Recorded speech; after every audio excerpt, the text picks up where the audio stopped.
சத்திய வீரம் பக்தரின் கீதம் சுத்தர்கள் போகும் பாதையின் 48 எழுதப்பட்ட புஸ்தகமாக நாம் பார்க்கிறோம்.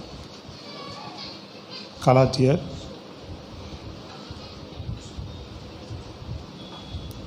பவுல் எழுதிய புஸ்தகம். இதுவும் 48 எழுதிய புஸ்தகமாக பார்க்குறோம். கிபி 48. ரோமர் எப்போ எழுதுனதா சொன்ன உங்களுக்கு? ரோமர் 57 அதுக்கு முன்னாடியே இது எழுதியிருக்கிறார். ரைசலார் சொல்கிறது புரியுதுங்களா? ரோமர் புஸ்தகத்துக்கு முன்னாடியே எழுதியிருக்கிறார். இந்த வரிசைப்படுத்துவதற்காக அவர்கள் என்ன செய்திருக்கிறார்கள்? ரோமர் புஸ்தகத்தை முன்னாடி நமக்கு காண்பிச்சிருக்கிறாங்க. ரைசலார் இதில் மொத்தம் 6 அதிகாரங்கள் உண்டு. மொத்தம் 6 அதிகாரம் மாத்திரமே இதில் உண்டு. 3 முக்கிய பிரிவுகளாக இதை நாம் பார்க்கலாம். 6 அதிகாரங்கள் மாத்திரம் உண்டு. 3 முக்கிய பிரிவுகளாக இதை நாம் பார்க்கலாம். அதிகாரம் 1, அறிமுகம். கலாத்தியாவில் உள்ள சபைகளுக்கு 3 பிரிவுகள். ஆனால் அறிமுகமும் முடித்தலும் 2 சேர்த்தா மொத்தம் 5 பகுதி வரும். 5 விதமான அந்த கோடு அமைத்து நீங்கள் எழுதிக்க கொள்ளுங்கள். சரிங்களா? ஒரே நான் சொல்கிறது வரிசைப்படி எழுதாதீங்க. 5 பிரிவாக போட்டுக்குங்க. 5 அறிமுகம் 1, முடிவு 1, பிரிவுகள் 3. சரிங்களா? அப்படியே நீங்கள் முதல்ல அறிமுகத்தை எழுதிக்குங்க. அறிமுகம் 1ஆம் அதிகாரம். கலாத்தியாவில் உள்ள சபைகளுக்கு நீங்கள் ஏன் இவ்வளவு சீக்கிரமாய் விசுவாசத்தின் சுவிசேஷத்தை விட்டு திரும்பினீர்கள்? கலாத்தியாவில் உள்ள சபைகளுக்கு நீங்கள் ஏன் இவ்வளவு சீக்கிரமாய் விசுவாசத்தின் சுவிசேஷத்தை விட்டு திரும்பினீர்கள்? 1, 2. அடுத்து 2ஆம் அதிகாரம், சொந்த அனுபவத்திலிருந்து விவாதம்.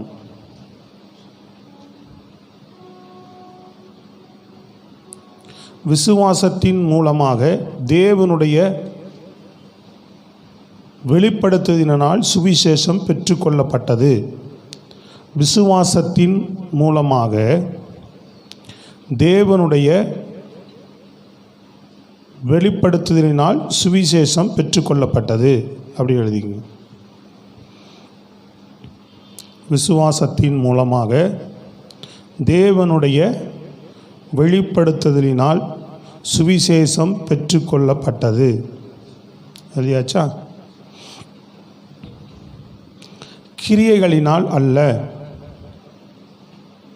கிரியைகளினால் அல்ல, விசுவாசத்தினாலேயே ரட்சிப்பு. கிரிகளினால் அல்ல, விசுவாசத்தினாலேயே ரட்சிப்பு. மற்றும் விசுவாசத்தினால்தான் விசுவாசி பிழைக்கின்றார். விசுவாசத்தினாலேயே ரட்சிப்பு, விசுவாசத்தினால்தான் விசுவாசி பிழைக்கின்றார். அடுத்து 3ஆம் அதிகாரமும் 4ஆம் அதிகாரமும். விசுவாசத்தினால் மட்டுமே,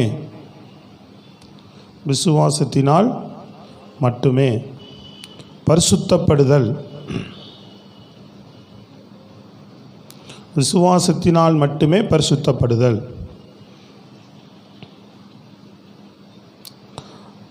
விசுவாசத்தினாலே ஆபிரகாம் ரட்சிக்கப்பட்டார்.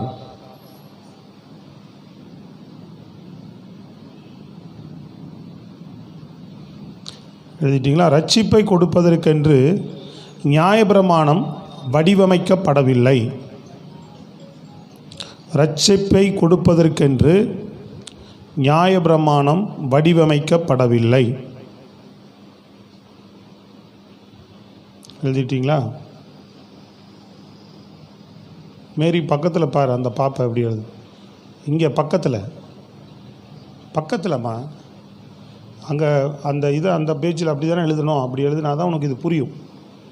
ஒரே நீங்கள் குறிப்பெடுக்கிற மாதிரி எடுத்தீங்கன்னா இது உங்களுக்கு புரியாது. சரிங்களா? பின்னாடி நீங்கள் எடுத்து பார்க்கும்போது உங்களுக்கு இது விளங்காது. அதுக்காக தான் உங்களுக்கு இந்த டைப்பில் நீங்கள் எழுதுனீங்கன்னா மட்டும்தான் அந்த விஷயம் புரியும். சரிங்களா?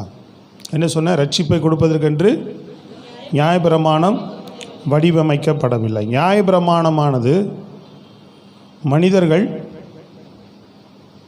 பாவத்தை பற்றி அறிய செய்தது. நியாயப்பிரமாணமானது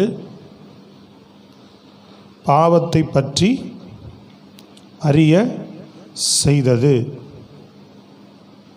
மற்றும் அது கிறிஸ்துவை சுட்டி காண்பித்தது. மற்றும் அது கிறிஸ்துவை சுட்டி காண்பித்தது. கிறிஸ்தவர்கள் நியாயப்பிரமாணத்திலிருந்து மீட்கப்பட்டுள்ளனர். கிறிஸ்தவர்கள் நியாயப்பிரமாணத்திலிருந்து மீட்கப்பட்டுள்ளனர். ஈசாக்கின் மூலமாக கிறிஸ்தவர்கள் வாக்குத்தத்தத்தின் புத்திரராய் இருக்கிறார்கள்.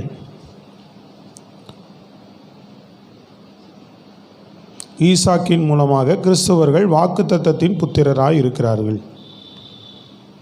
ஸ்தோத்திரம். அடுத்து 5:6. ஈசாக்கின் மூலமாக கிறிஸ்தவர்கள் வாக்குத்தத்தத்தின் புத்திரராய் இருக்கிறார்கள். 5:6. கிறிஸ்துவுக்குள் உள்ளான சுயாதீனத்தில் நிலை கொண்டிருங்கள். கிறிஸ்துவுக்குள் உள்ளான சுயாதீனத்தில் நிலை கொண்டிருங்கள்.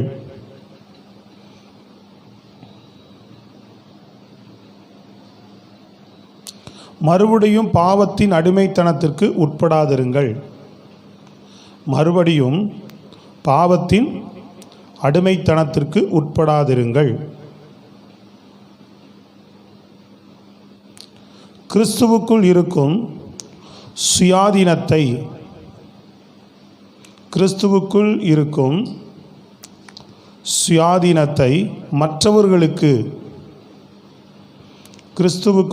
சுயாதீனத்தை மற்றவர்களுக்கு அன்பினால் ஊழியம் செய்யவும் ஒரே ஆவியில் வாழவும் அன்பினால் ஊழியம் செய்யவும் ஒரே ஆவியினால் வாழவும் ஆவிக்குரியவற்றை விதைக்கவும் பயன்படுத்துங்கள். நன்மை செய்வதில் சோர்ந்து போகாதிருங்கள்.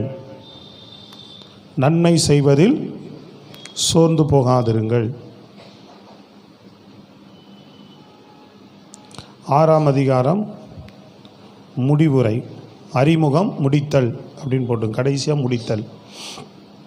கிறிஸ்துவை மற்றும் அவரது சிலுவையை குறித்து மட்டுமே மேன்மை பாராட்டுங்கள். முடித்தல். கிறிஸ்துவை மற்றும் அவரது சிலுவை குறித்தே மேன்மை பாராட்டுங்கள். கிறிஸ்துவுக்குள் விசுவாசத்தினால் நீங்கள் புது சிருஷ்டியாய் இருப்பதை நினைத்து கொள்ளுங்கள். கிறிஸ்துவுக்குள் விசுவாசத்தினால் நீங்கள் புது சிருஷ்டியாய் இருப்பதை நினைத்து கொள்ளுங்கள்.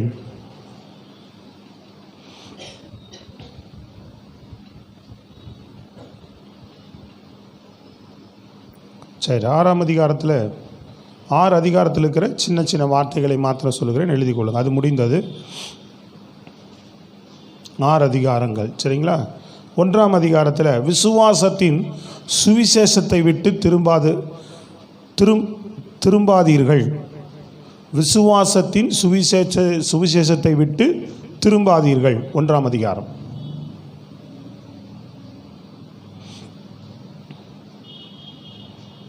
இரண்டாம் அதிகாரத்தில் கிறிஸ்துவுடனே கூட சிலுவையில் அறையப்பட்டேன். 2ஆம் அதிகாரம். கிறிஸ்துவுடனே கூட சிலுவையில் அறையப்பட்டேன்.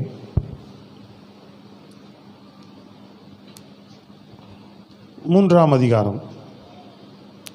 விசுவாசத்தினால் ரட்சிக்கப்படுதல். விசுவாசத்தினால் பரிசுத்தமாக்கப்படுதல். எழுதிக்கிங்க. விசுவாசத்தினால் ரட்சிக்கப்படுதல், விசுவாசத்தினால் பரிசுத்தமாக்கப்படுதல். உதாரணத்துக்கு ஆபிரகாமின் எடுத்துக்காட்டு. ரட்சிக்கப்படும்படியாக பிரமாணம் வடிவமைக்கப்படவில்லை. ஆபிரகாமின் எடுத்துக்காட்டு, ரட்சிக்கப்படும்படியாக பிரமாணம் வடிவமைக்கப்படவில்லை. உதாரணம் போட்டுங்க. 4ஆம் அதிகாரம்.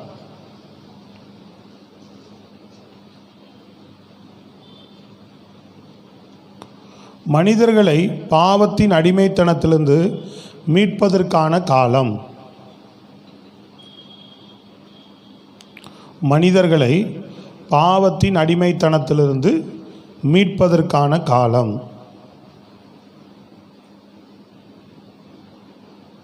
நிறைவேறின பொழுது கிறிஸ்து வந்தார்.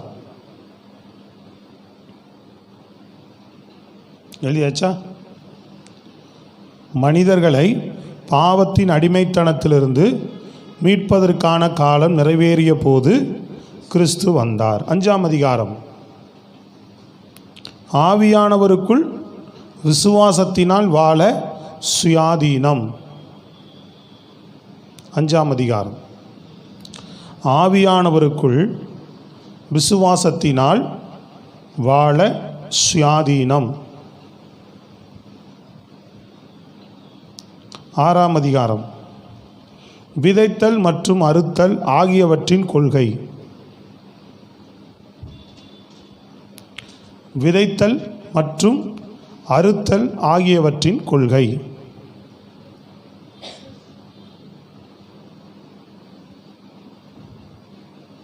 விதைத்தல் மற்றும் அறுத்தல் ஆகியவற்றின் கொள்கை.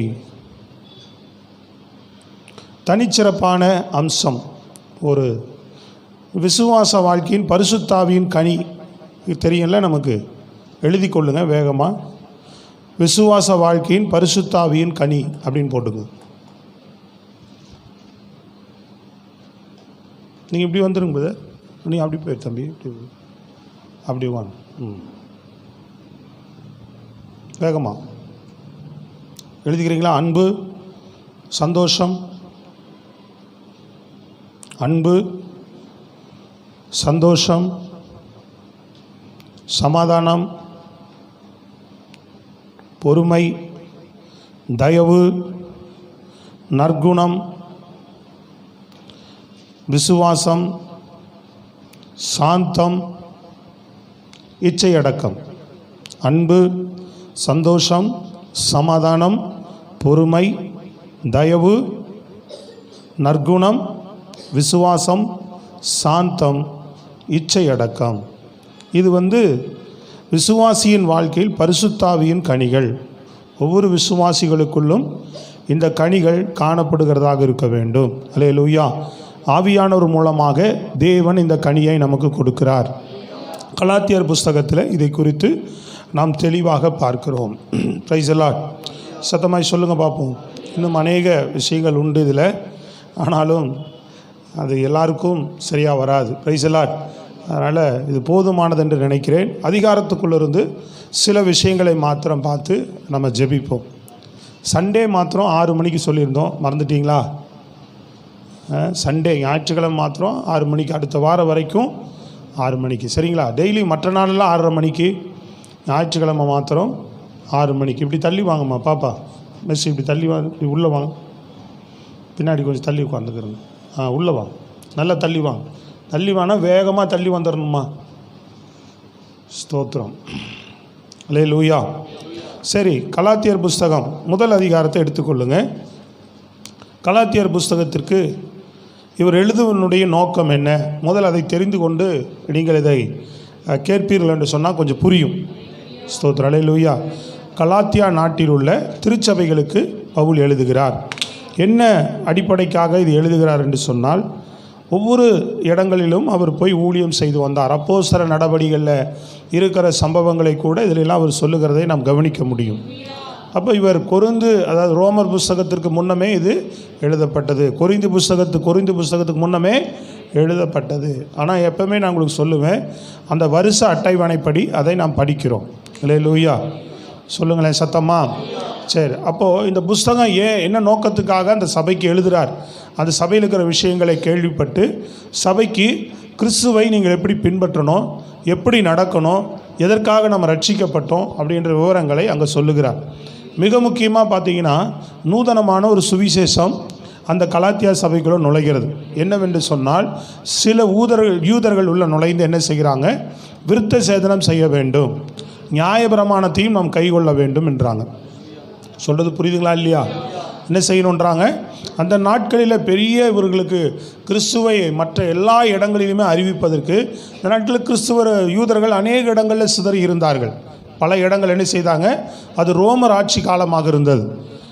அதாவது கிறிஸ்துவில் நீங்கள் இஸ்ரவேல் தேசத்தில் கூட ராஜா கிடையாது, ராயன் தான் இருந்தான். அல்லேலூயா. அவர்கள் ரோமர் ஆட்சியின் கீழே அவர்கள் என்ன செய்வார்கள், அந்தந்த முழு உலகத்தையும் ரோமர் ஆட்சி செய்து கொண்டிருந்தார்கள் கிறிஸ்துவனுடைய காலகட்டத்திலிருந்து. பிரைஸ் தி லார்ட், சொல்லுங்கம்மா, புரியுதா இல்லையா? முழு உலகத்தையுமே. இப்போ இருக்கிற மாதிரி இங்கே இப்போ இந்தியாவுக்கு நமக்கு ஒரு பிரதமர் இருக்கிறார், அமெரிக்காவுக்கு ஒரு பிரதமர் இருக்கிறார். சொல்கிறது புரியுதுங்களா? ஒவ்வொரு நாட்டுக்கு என்ன செய்கிறாங்க, ஒவ்வொரு பிரதமர் ஒரு மாநிலத்தின் கீழே ஒரு முதல்வர் இருக்கிறாங்க, ஒரு மாநிலத்தின் கீழே ஒரு கவர்னர் இருக்கிறாங்க. இப்போ எல்லாத்துக்கும் அதிகாரம் இருக்குது. இங்கே இருக்கிற முதல்வரே என்ன செய்கிறாங்க, செய்ய முடியும், பிரதமரை கேள்வி கேட்க முடியும். Price the Lord. அப்போது நம்ம உள்நாட்டு விவகாரத்துக்குள்ளே வெளிநாட்டுக்காரர்கள் யாரும் வரக்கூடாது. இப்போ கடந்த முறை கூட ஒரு விஷயத்தை வெளிநாட்டில் இருக்கிறவர்கள் உள்நாட்டு விவகாரத்தை குறித்து பேசும்போது அதை நாங்கள் பேசி தீர்த்துக்கிறோம், நீங்கள் உள்ளே வர வேண்டாம் அப்படின்னு சொன்னாங்க. சொல்கிறது புரியுதுங்களா உங்களுக்கு?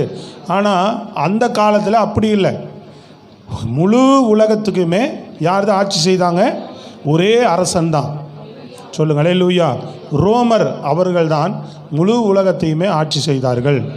ரோமர் ஆட்சின்னு சொல்லி பார்க்குறோம். Price the Lord. முதல் இருந்தது என்ன ஆட்சி? முழு உலகத்தையும் எது ஆட்சி செய்தது? பாபிலோன் ஆட்சி செய்தது. இரண்டாவது என்ன ஆட்சி செய்தது? மேதியா பெர்சியா ராஜ்யம் முழு உலகத்தையும் ஆட்சி செய்தார்கள்.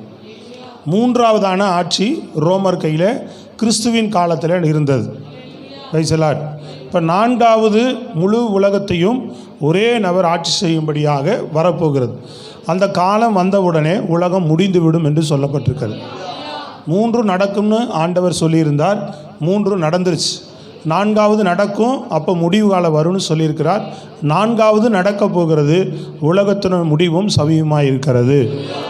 4வது பேரரசு வருவதற்குரிய எல்லா ஆயத்த வேலைகளும் நடந்து கொண்டிருக்கிறது.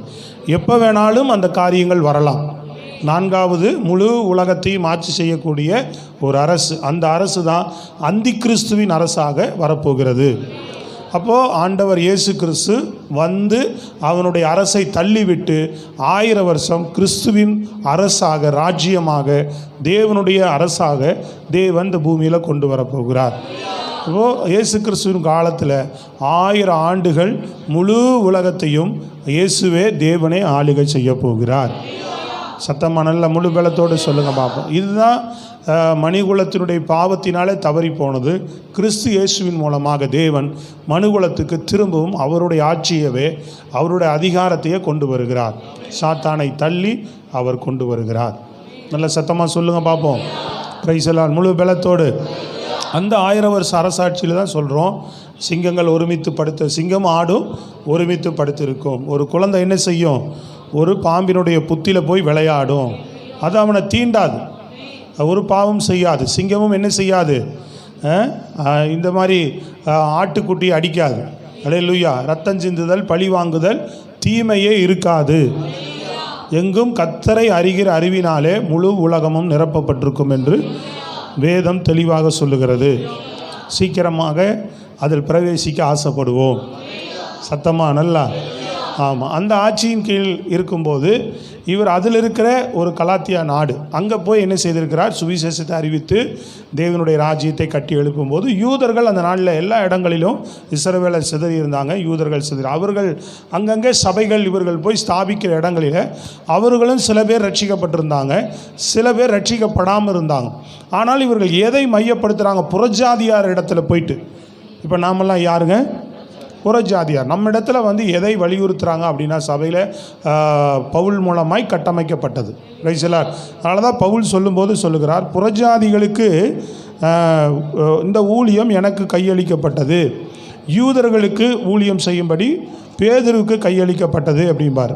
7ஆம் அதிகாரம் 2ஆம் அதிகாரம் 7-8 வாசிங்க. அதுவும் அல்லாமல் விருத்த சேதனம் உள்ளவர்களுக்கு அப்போஸ்தலனாய் இருக்கும்படி பேதுருவை பலப்படுத்தினவர் புறஜாதிகளுக்கு அப்போஸ்தலனாய் இருக்கும்படி என்னையும் பலப்படுத்தினபடியினால் விருத்த சேதனம் உள்ளவர்களுக்கு சுவிசேஷத்தை பிரசங்கிக்கும்படி பேதுருவுக்கு கையளிக்கப்பட்டது போல விருத்த சேதனம் இல்லாதவர்களுக்கு பிரசங்கிக்கும்படி அது எனக்கும் கையளிக்கப்பட்டது என்று அவர்கள் கண்டு. ஆமென். அல்லேலூயா. அப்போ விருத்த சேதனம் உள்ளவர்களுக்கு அப்படின்னா யூதர்கள் மத்தியில் ஊழியம் செய்யும்படி பேதுருவுக்கு கையளிக்கப்பட்டது. ஆனால் புறஜாதிகளுக்கு ஊழியம் செய்யும்படி எனக்கு கையளிக்கப்பட்டதுன்றார். நல்ல சத்தமாக சொல்லுங்களேன். Praise the lord. அல்லேலூயா.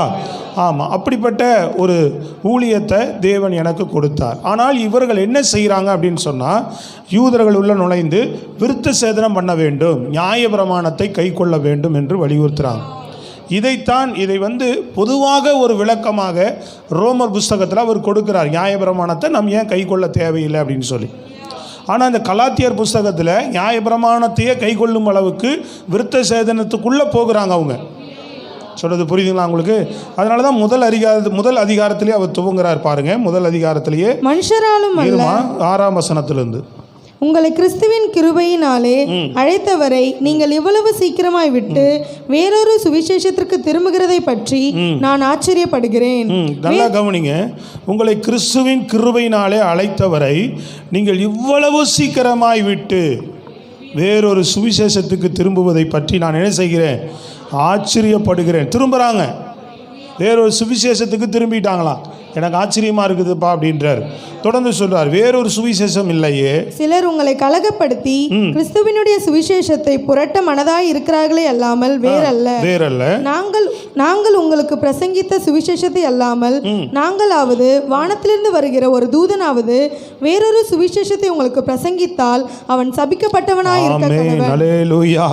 அவர் சொல்றார் பாருங்க, நாங்கள் உங்களுக்கு பிரசங்கித்த சுவிசேஷமே அல்லாமல் நாங்களாவது வானத்திலிருந்து வருகிற ஒரு தூதனாவது வேறொரு சுவிசேஷத்தை உங்களுக்கு பிரசங்கித்தால் அவன் சபிக்கப்பட்டவனாக இருக்க கடவன்றார். நல்லா ஏமா புரியுதா? எல்லாரும் சத்தமாக சொல்லுங்க. அப்போ வேறொரு உபதேசத்தை, வேறொரு காரியத்தை தேவ தூதனே சொன்னாலும் கேட்காதீங்க அப்படின்றார். சொல்லுங்க அல்லேலூயா. அப்போ மற்ற மனுஷன் சொன்னால் கேட்கலாமா? பவுல் எவ்வளோ ஆணித்தனமாக சொல்கிறார் பாரு. தேவ தூதனே சொன்னாலும் அவன் சபிக்கப்பட்டவன் அப்படின்றார். அப்போ நம்ம சர்வசாதாரணமாக வேறொரு உபதேசங்களை, நமக்கு போதிக்கப்பட்ட, நமக்கு வழிநடத்தப்படுகிற உபதேசத்திலிருந்து, சுவிசேஷத்திலிருந்து வேறொரு சுவிசேஷத்தை மற்றவர்கள் சொல்லுவார்கள் என்றால் நாம் செவி கொடுத்து நம்ம மனம் மாறாதிருக்க கவனமாக இருக்க வேண்டும். ஸ்தோத்திரம். அல்லேலூயா. அதில் நிறைய விளக்கங்களை நான் எப்பவுமே உங்களுக்கு தினமும் சொல்லுகிற காரியத்தை தான் இன்றைக்கு சொல்லுகிறேன். நிருபங்கள் புஸ்தகங்களை பொறுத்த வரைக்கும் ஒவ்வொரு வசனத்திலிருந்து விளக்கம் சொல்லலாம், ஒவ்வொரு வசனத்தையும் வாசிக்கலாம். சொல்லுங்களேன் தம்பி, என்ன கவனிக்கிறியா? ஒவ்வொரு வசனத்தை என்ன செய்யலாம்? கவனிக்கலாம். ஒவ்வொரு வசனத்தையும் நம்ம பார்க்கலாம். அவ்வளவு ஒரு வசனத்துக்குள்ளேயும் அவ்வளவு வலிமையான விஷயங்கள் இருக்கிறது. சொல்லுங்களேன் சத்தமா. அவ்வளவு அதில் நீங்கள் ஒரு வசனத்தை படித்தே அதில் நீங்கள் நல்லா தியானிக்க வேண்டிய காரியங்கள் இருக்கிறது. ஒவ்வொரு அதிகாரத்தையும் நீங்கள் பொறுமையாய் படித்து அதில் இருக்கிற சாரம்சங்களை, நீங்கள் என்ன சொல்ல வருகிறார் என்கிற சாரம்சத்தை நீங்கள் எடுக்க வேண்டும் எப்பொழுதுமே. ஒரு அதிகாரம், ஒரு சங்கீத புஸ்தகத்தை படிக்கிறீர்கள் என்றால் சில விஷயங்களை அவர் பெற்றுக்கொண்டதை என்ன செய்திருப்பார்? மேலே சொல்லியிருப்பார், அல்லது பெற்றுக்கொண்டதை கீழே சொல்லியிருப்பார். அல்லேலூயா. என்ன அடிப்படையில் அதை சொல்ல வருகிறார், என்ன அடிப்படைக்காக அந்த சங்கீதத்தை அவர் எழுதினார் அப்படின்னு அந்த ஒரு சங்கீதத்தை நீங்கள் படித்து அந்த சங்கீதத்தில் இருக்கிற சாரம்சங்களை நீங்கள் எடுக்கும்போது தான் உங்களுக்கு ஜீவனாக, உங்களுக்கு ஒரு ஆசீர்வாதமாக மாறும். எழுத்தின் வடிவில் இருக்கிற மாதிரியே நீங்கள் என்ன செய்யலாம்? படிக்கலாம், புரியும். ஆனால் நாள்பட வளர வளர நீங்கள் ஒரு அதிகாரங்களை படித்து தியானிக்க வேண்டும். நான் உங்களுக்கு சங்கீதம் கொடுக்கும்போது நீங்கள் தெரிஞ்சிருப்பீங்க. சொல்கிறது புரியுதுங்களா? சங்கீத புஸ்தகங்கள்லேருந்து செய்திகள் எடுத்திருக்கிறோம், சங்கீத புஸ்தகங்கள்லேருந்து விளக்கமும் உங்களுக்கு கொடுத்துருக்குறேன், நீங்கள் புரிந்துக்கலாம். அதே போல் ஒரு அதிகாரத்தை நீங்கள் இப்போ கலாத்தியர் புஸ்தகம் படிக்கிறீங்கன்னா ஒரு அதிகாரத்துக்குள்ளே அவர் என்ன சொல்ல வருகிறார், நீங்கள் வேகமாக படிச்சுக்கிட்டே போகக்கூடாது. நீங்கள் இப்படி படிச்சிங்கன்னு சொன்னால் ஒரு கதை புஸ்தகம் போல தான் இருக்குது இந்த புஸ்தகம். உங்களுக்கு ஏதோ ஒரு புஸ்தகம் படிச்சுக்கிட்டே போகிற மாதிரி இருக்கும், என்னன்னே உங்களுக்கு ஒன்றும் புரியாமல் போயிடும். நல்லா புரியுதுங்களா உங்களுக்கு? சத்தியத்தில் வளர்கிறவர்களுக்கும் வேதத்தின் மேல் அதிக ஆர்வம் உள்ளவர்களுக்கும் மாத்திரமே கொஞ்சம் ஓரளவுக்கு இது புரியும். மற்றபடி நீங்கள் பாட்டுக்கு என்ன செய்வீங்க, இதை வேகமாக கலாத்தியர் புஸ்தகம் 6 அதிகாரம் அப்படின்றக்குள்ளே 20 நிமிஷத்தில் வாசிட்டு கடந்து போயிடுவீங்க. ஆனால் இந்த கலாத்தியார் புஸ்தகத்தில் இருக்கிற விஷயம், அதில் இருக்கிற ஆழம், அதில் இருக்கிற சத்தியம் நீங்கள் அர்ப்பணிப்போடு வாசித்தீங்கன்னா அவ்வளவு பிரயோஜனம் உள்ள ஒரு அற்புதமான புஸ்தகங்கள் தான். ஒவ்வொரு புஸ்தகங்களையும் சொல்லுகிறேன். யூதா புஸ்தகம் ஒரே ஒரு புஸ்தகம்தான். யூதா புஸ்தகத்தில் இருக்கிற சத்தியம் அவ்வளவு வலிமையுள்ள சத்தியம். சத்தமாக தான் சொல்லுங்களேன். யூதா புஸ்தகத்தில் இருக்கிற சத்தியம் அவ்வளவு வலிமையுள்ள சத்தியம். அது இந்த ஒரு அதிகாரத்தை வைத்து வருட கணக்குங்களை நம்ம பேசிக்கிட்டே இருக்கலாம். சொல்லுங்களேம்மா. அந்த ஒரு அதிகாரத்தில் தான் நீங்கள் என்ன செய்யலாம். ஆமாம், அவ்வளவு அதுக்கு கீழ்ப்படிந்தாலே நம்ம போயிடுவோம் பரலோகம். அப்படி இருக்கும் விஷயம். யூதா புஸ்தகம் அவ்வளோ அற்புதமான. இப்படி நீங்கள் படிக்கும்போது அதை ஆழ்ந்து தியானித்து படிக்க வேண்டும். 12 சொல்லுகிறார், நான் அதை ஒரு மனுஷனால் பெற்றதும் இல்லை, மனுஷனால் கற்றதும் இல்லை, இயேசு கிறிஸ்துவே அதை எனக்கு வெளிப்படுத்தினார். நான் யூத மார்க்கத்தில் இருந்தபோது என்னுடைய நடக்கையை குறித்து கேள்விப்பட்டிருப்பீர்கள். தேவனுடைய சபையை நான் மிகவும் துன்பப்படுத்தி. அங்கே சொல்ல வர விஷயம் புரிஞ்சுக்கிட்டீங்களா? நீங்கள் ஏன் ஒரு தேவ தூதனே வந்தாலும் இதை கேட்க வேணாம் அப்படின்றாரு. நான் உங்களுக்கு அறிவித்த சுவிசேஷம் எப்படிப்பட்டது? இப்போ தாங்க படிச்சிங்க, அதுக்குள்ளே மறந்துட்டீங்களா? தேவனிடத்திலிருந்து எனக்கு என்ன செய்யப்பட்டது? நான் ஒரு மனுஷன்கிட்ட கற்றுக்கொள்ளலை, ஒரு மனுஷனிடத்திலிருந்து நான் பெற்றுக்கொள்ளலை அப்படின்றார். யாராவது பவுலுடைய ஒரு ஆணித்தனமான வாதம் என்ன அப்படின்னா, அவர் யாராவது ஒரு பேதுரு அவங்க சொன்னாங்க, இப்படி அவங்களாம் கூட இருந்தவங்க தான். இதை விட அவர் அதிகமாக எதை நம்புகிறார்னா, ஏற்கனவே இந்த தீர்க்க தரிசன புஸ்தகங்களையும் நியாயபரமான புஸ்தகத்தில் கிறிஸ்துவை பற்றி சொல்லக்கூடிய சாராம்சங்கள் எடுத்துக்கிறார். கிறிஸ்து தனக்கு தரிசனமானார், அவரிடத்திலிருந்து தான் நான் எல்லாவற்றையும் பெற்றுக்கொண்டேன் அப்படின்றார். யாரோ ஒருத்தர் எனக்கு கொடுக்கல. சொல்லுங்களே லூயா. யாரிடத்துலேருந்து பெற்றுக்கொண்டேன்? அதனால தான் உங்களுக்கு சொல்லுகிறேன், ஒரு விசுவாசிகளும் நீங்கள் ஒவ்வொரு விஷயங்களை யாரிடத்துலேருந்து பெற்றுக்கொள்ளணும்னா தேவனிடத்திலிருந்து நீங்கள் பெற்றுக்கொள்ளுகிறவர்களாக இருக்க வேண்டும். அதுதான் உங்களுக்கு ஒரு ஆணித்தனமான காரியங்களை கிறிஸ்து எனக்கு செய்தாருங்க. இது கிறிஸ்து இந்த வாழ்க்கையில், என் வாழ்க்கையில் இடைப்பட்டார். கிறிஸ்து இந்த மாதிரி சூழ்நிலையில், இந்த மாதிரி சந்தர்ப்பத்தில் என்னை சந்தித்தார், என்னை ரட்சித்தார். அதனால் யார் சொன்னாலும் இடற மாட்டோம், யார் சொன்னாலும் கிறிஸ்துவை விட்டு வழுகி போக மாட்டோம். சொல்ல மாட்டீங்களே சத்தமாக. ஏதோ யாரோ சொல்லி வந்தாங்க அப்படின்னா கூட உனக்கு ஒரு வெளிப்பாடு இருக்க வேண்டும், உனக்கு ஒரு வெளிச்சம் இருக்க வேண்டும். ஏற்கனவே சொன்னா, இப்போ பேதுரு சொல்லும்போது என்ன சொல்கிறான்? நீர் ஜீவனுள்ள தேவனுடைய குமாரனாய கிறிஸ்து. நான் யாரிடத்தில் போவோம்? ஜீவனுள்ள தேவனுடைய வசனங்கள் உம்மிடத்தில் உண்டு அப்படின்னு ஆண்டவரை பார்த்து சொல்லுகிறான். அப்போ அவரோடு கூட இருந்து இந்த வெளிச்சத்தை அவன் பெற்றுக்கொள்ளுகிறான். அதே இயேசு கிறிஸ்து சொல்லும்போது சொல்லுகிறார், மாம்சமும் ரத்தம் இது உனக்கு வெளிப்படுத்தலை, என் பிதா உனக்கு இதை வெளிப்படுத்தினார் அப்படின்றார். அப்போ இந்த வெளிப்பாடை யாரிடத்திலிருந்து நாம் பெற்றுக்கொள்ள வேண்டும்? தேவனிடத்திலிருந்து. தேவ பிள்ளைகள் ஒரு காரியங்களையும் நீங்கள் கர்த்தரிடத்திலிருந்து பெற்றுக்கொள்கிறவர்களாக இருக்க வேண்டும். கவனித்து கேட்குறீங்களாம்மா? ஸ்தோத்திரம், அல்லேலூயா. அதனால தான் அவரால் ஆணித்தனமா நான் ஒரு மனுஷனிடத்திலிருந்து பெற்றுக்கொள்ளவில்லை, ஒரு மனுஷனிடத்திலிருந்து கிறிஸ்துவே அதை எனக்கு வெளிப்படுத்தினார். இதுதான்ப்பா, இப்படி தான்ப்பா, இதுதான்ப்பா நீ செய்யணும்னு சொல்லி ஒரு முறையும் அவர் சிறைப்பட்ட காலத்தில், கைது செய்யப்பட்ட காலத்தில் அநேக முறை இயேசுவே அவர் கர்த்தர் எனக்கு தரிசனமாய் தான் சொல்கிறார். தூதன் அல்ல. நிறைய நேரத்தில் என்ன சொல்கிறார்? சில நேரத்தில் ஆவியானவர் சொன்னார்ன்றார், சில நேரம் தூதன் சொன்னான்றார், சில நேரம் என்ன செய்கிறார்? கர்த்தர் எனக்கு தரிசனமாகி, பவுலே பயப்படாதே, நீ ராயனுக்கு முன்பாக நிற்க வேண்டும், இங்கே எனக்கு சாட்சி கொடுத்தது போல் நீ இன்னொரு இடத்துல எனக்கு என்ன செய்ய வேண்டும்? சாட்சி கொடுக்க வேண்டும்னார். அல்லேலூயா. முதல் தரிசனத்திலையும் அவர் இயேசுவை பார்த்தார், இயேசுவின் சத்தத்தை கேட்டார். பரலோகத்துக்கு எடுத்துக்கொள்ளப்பட்டவர், 3வது வானம் வரைக்கும் போயிட்டு வந்தவர். அல்லேலூயா. இப்படிப்பட்ட மகத்தான வெளிப்பாடுகளை பெற்று தெளிவான சுவிசேஷத்தை அவர் பிரசங்கிக்கிறார். சுவிசேஷம் என்பது என்ன? இயேசு எனக்காக பிறந்தார், மரித்தார், உயிர்த்தார், மீண்டும் வரப்போகிறார். இதுதான் சுவிசேஷத்தினுடைய பூரணம். இதில் இருக்கிற இன்னும் அப்படின்னு சொல்லி பார்த்தா, பிதா, குமாரன், பரிசுத்தாவியின் அந்த சத்தியம், அந்த உபதேசத்துக்குள்ளே வாழ்கிற அந்த நிறைவுக்குள்ளே தான் நீங்களும் நானும் காணப்படுகிறவர்களாக இருக்க வேண்டும். சத்தமாக சொல்லுங்கள் பார்ப்போம். அப்போ இப்படிப்பட்ட ஒரு சுவிசேஷத்துக்குள்ளே தான் நாம் கட்டமைக்கப்பட்டவர்களாக அந்த சுவிசேஷத்துக்குள்ளே வாழ்கிறவர்களாக இருக்க வேண்டும்.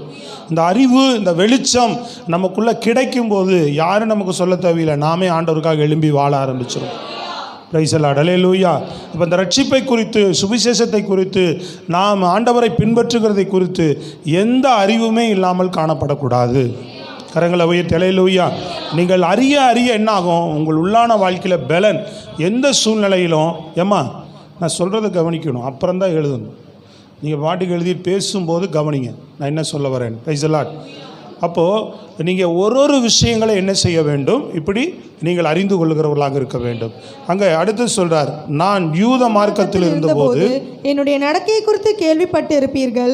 தேவனுடைய சபையை நான் மிகவும் துன்பப்படுத்தி அதை பாழாக்கி என் ஜனத்தாரில் என் வயதுள்ள அநேகரை பார்க்கிலும் யூத மார்க்கத்திலே தேறினவனாய் என் பிதாக்களுடைய பாரம்பரிய நியாயங்களுக்காக என் வயதில் உள்ள அநேகரை பார்க்கிலும், எப்படி சொல்கிறாரு, அவர் வயசில் இருக்கிற அநேகரை பார்க்கல எப்படி எதில் தேறினவரான் அவர், யூத மார்க்கத்தில் நான் தேறினவன், என் பிதாக்களுடைய பாரம்பரிய நியாயங்களுக்காக மிகவும் பக்தி வைராக்கியம் உள்ளவனாக இருந்தவன். சொல்லுங்க சத்தமா. நியாய பிரமாணத்தில் தேறின மனுஷர் இவர். அவர் தான், அதனால தான் நியாய பிரமாணத்தை குறித்து விளக்குறார். எப்பா நியாய பிரமாணம்னா என்னன்னு புரிஞ்சுக்கங்கடா அப்படின்றார். சொல்லுங்க அல்லேலூயா. சில பேர் சத்தியத்தை புரிந்து கொள்ளாமல் அரைகுறையாக கேள்விப்பட்டு தெரிந்து கொண்டு அல்லது அரைகுறையாக படித்து தெரிந்து கொண்டு தான் இன்றைக்கி அநேகர் குழப்பிட்டு இருக்கிறாங்க. அவர்கள் குழம்பி போவது இல்லாமல் மக்களையும் சேர்ந்து குழப்புறாங்க. அதுக்கு தான் பவுல் இந்த இடத்துல, இந்த புஸ்தகத்தில் சொல்கிறார், அவர்கள் தரிப்புண்டு போனால் நலமாக இருக்குமே அப்படிம்பார். வசனம் 3ஆம் அதிகாரத்தில் இருக்குன்னு நினைக்கிறேன். இப்படி உங்களை கலக்கிறவன் தரிப்புண்டு போனால் நலமாக இருக்கும் அப்படின்னு சொல்லுவார். வாசித்து பாருங்கள், தெரியுதா உங்களுக்கு? 5:12 உங்களை கலக்குகிறவன் தரிப்புண்டு போனால் நலமாயிருக்குமே. ஆசியுமா, உன்னிடத்தில் நீ அன்பு கூறுவது போல. 5:12 உங்களை கலக்குகிறவன் தரிப்புண்டு போனால் நலமாயிருக்கும். ஸ்தோத்திரம், அல்லேலூயா. ஆமாம், அப்படி அந்த 5ஆம் அதிகாரத்தில் முடிக்கும்போது அதை சொல்லுகிறார் அவர். அப்போது இப்படிப்பட்ட காரியங்களை அவரால் ஆணித்தனமாய் சொல்ல முடிகிறது. அவரால் நல்ல சத்தமாக சொல்லுங்கள் பார்ப்போம். கவனிக்கிறீங்களாம்மா எல்லாரும்? ஆமாம், நீங்கள் கவனிங்க. சில பேர் இந்த படிக்கிற பிள்ளைங்கள்லாம் அந்த ஸ்கூலில் எழுதுகிற மாதிரியே எழுதிட்டு போகாதீங்க. அதுக்கு இதுக்கு வித்தியாசம் நிறையா இருக்குது. ஹலோ, நிறைய பேர் பைபிள் கிளாஸ் இருக்குது, 3 வருஷம் பைபிள் கிளாஸ் படிப்பாங்க. அவங்கெல்லாம் போயிட்டு அறிவுபூர்வமாக படிச்சுட்டு வந்துடுவாங்க. அங்கே என்ன சொல்லி கொடுத்தாங்க, கற்றுக் கொடுத்தாங்க. கடைசியில் அவங்களுக்கு சத்தியத்தின் மேலே அவங்களுக்கே விசுவாசம் இல்லாமல் இருக்கும். அதில் 1-2 தான் எனக்கு தெரிந்து சில பேர் மாத்திரம்தான் விசுவாசத்தில் வெளியில் வந்து நல்லா ஊழியம் செய்கிறாங்க. சத்தமாக சொல்லுங்கள் பார்ப்போம். தேவனுக்கு சாட்சியாக வாழ்கிறாங்க, தேவன் மேலே அன்பு பாராட்டி வாழ்கிறாங்க. அதில் சில பேர் மாத்திரம்தான். பிரதர்கள்லாம் தெரியும்னு நினைக்கிறேன். அல்லேலூயா. அநேகர் வேக வேகமாக வந்து என்ன அறிவுபூர்வமாக கற்றுக்கிட்டு போயிடுவாங்க. கடைசியில் பார்த்தா அவங்க என்ன இருக்காது. என்னோட படித்த கிட்டத்தட்ட ஒரு 20-25 பேர் படித்தாங்க. பிரைஸ். அதில் பார்த்தீங்கன்னா ஒருத்தர் கூட பெரிய அளவில் இன்றைக்கி ஊழியம் செய்கிறாங்களா இருக்கிறாங்களான்னு பார்த்தா இல்லை. அப்போ என்ன வேகமாக வந்து கற்றுக்கிறாங்க அப்படின்னா அறிவுபூர்வமாகவே வந்து என்ன செய்கிறாங்க, கற்றுக்கொள்ளுகிறவர்களாக இருக்கிறார்கள். ஆனால் அநேகர் அப்படி இல்லை. நல்ல ஒரு தாகத்தோடு வந்து ஜபத்தோடு இருந்து நல்லா படித்து கற்றுக்கொண்டு கர்த்தருக்காக நல்ல முறையில் பயன்படுகிறாங்க. ஸ்தோத்திரம். நல்ல கரங்களை உயர்த்தி ஆமென். தொடர்ந்து அவர் தேவன் தனக்கு தரிசனமானதை அந்த இடத்துல மறுபடியும் விளக்குகிறார். அப்படி இருந்தும் நான் என் தாயின் வயிற்றில் இருந்தது முதல் என்னை பிரித்தெடுத்து தம்முடைய கிருபையினால் அழைத்த தேவன் தம்முடைய குமாரனை நான் புறஜாதிகளிடத்தில் சுவிசேஷமாய் அறிவிக்கும் பொருட்டாக அவரை எனக்குள் வெளிப்படுத்த பிரியமாய் இருந்தபோது உடனே நான் மாம்சத்தோடும் இரத்தத்தோடும் யோசனை பண்ணாமலும் எனக்கு முன்னே அப்போஸ்தலர் ஆனவர்களிடத்திலே எருசலேமுக்கு போகாமலும் அரபி தேசத்திற்கு புறப்பட்டு போய் மறுபடியும் தமஸ்கு ஊருக்கு திரும்பி வந்தேன். 3 வருஷம் சென்ற பின்பு பேதுருவை கண்டு கொள்ளும்படி நான் எருசலேமுக்கு போய் அவனிடத்தில் 15 நாள் தங்கி இருந்தேன். ஆமென். அல்லேலூயா.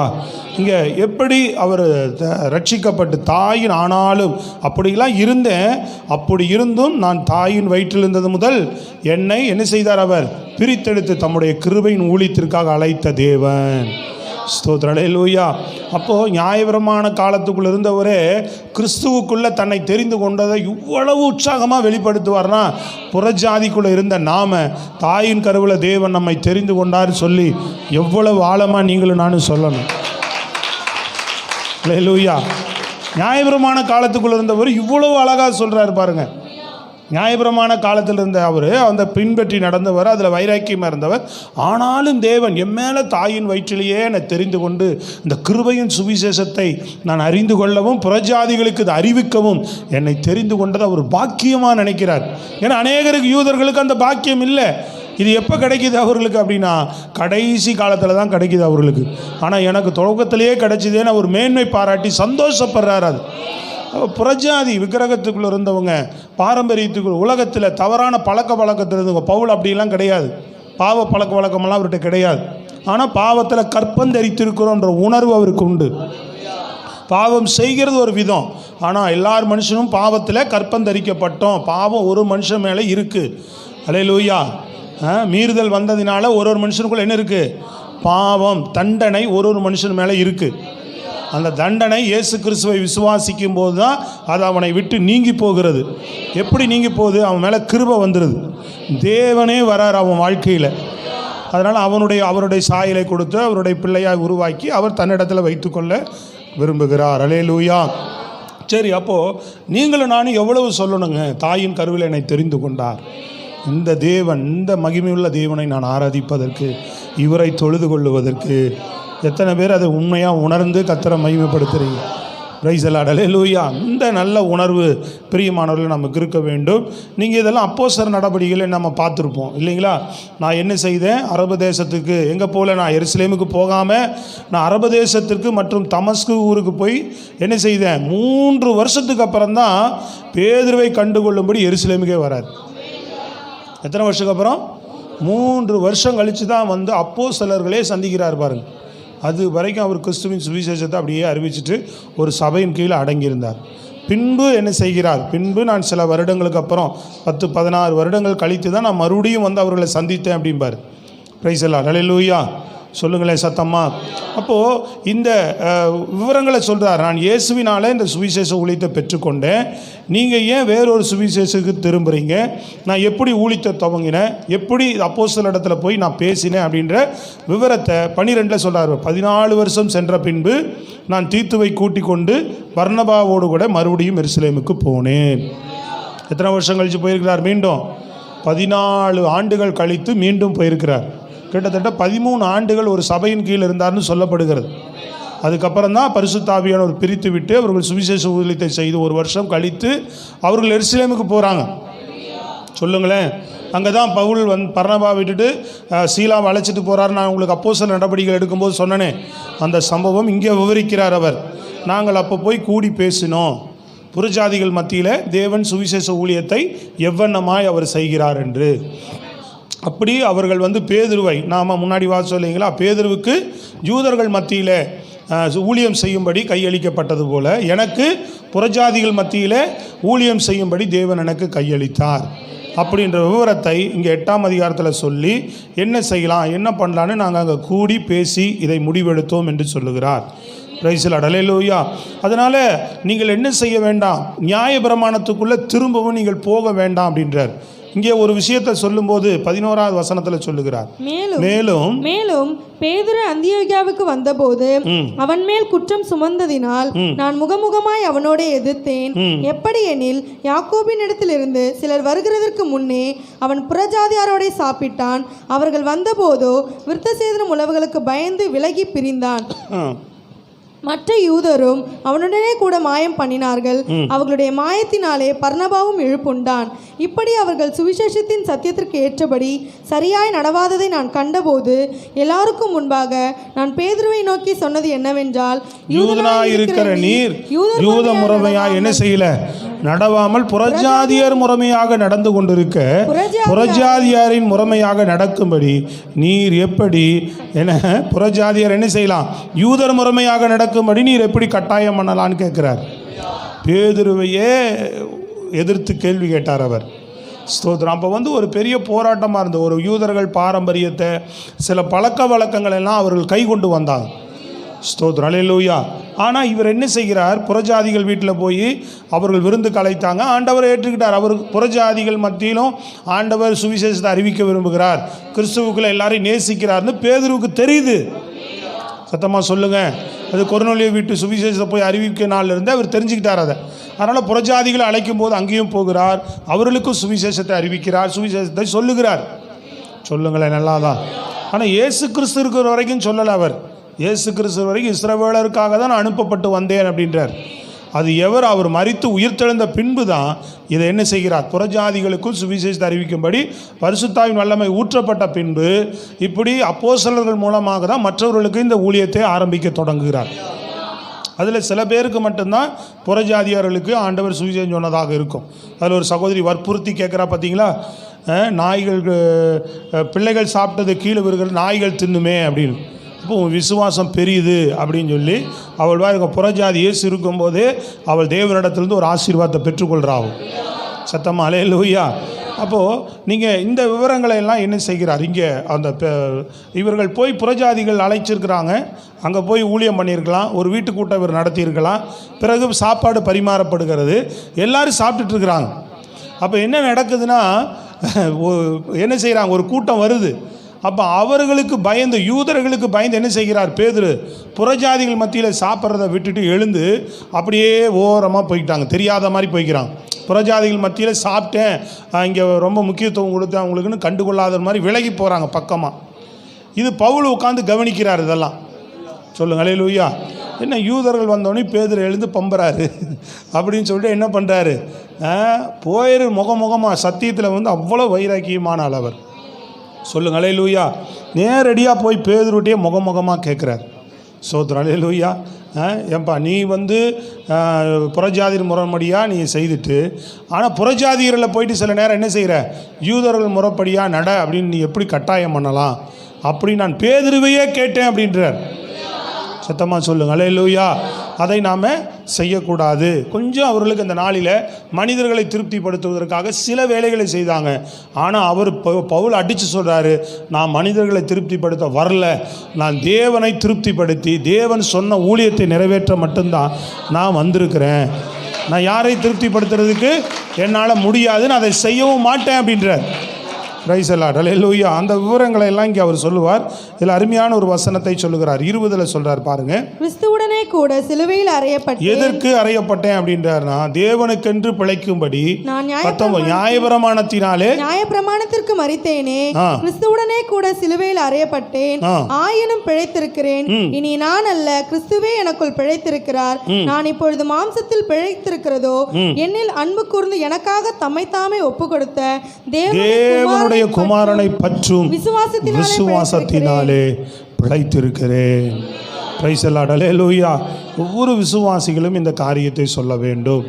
அல்லேலூயா. நான் கடந்த முறை சொல்லும்போது நான் என்ன செய்தேன்? கிறிஸ்துவோடு கூட மரித்திருக்கிறேன், ஆயினும் நான் பிழைத்திருக்கிறேன். இந்த வசனம் முன்னாடி நான் ஒரு கொரிந்தி புஸ்தகத்தில் சொன்னேன் இல்லைங்களா? அதை விட இது ரொம்ப வலிமையான ஒரு வசனம். கிறிஸ்துவோடு கூட சிலுவையில் அறையப்பட்டிருக்கிறேன். தினமும் நீங்கள் இதை அறிக்கை செய்து பாருங்கள். ஹலோ, எதுக்கு அறையப்பட்டிருக்கிறேன்? பாவத்துக்கு அறையப்பட்டிருக்கிறேன். அதில் கிறிஸ்துவோடு கூட நான் என்ன செய்தேன்?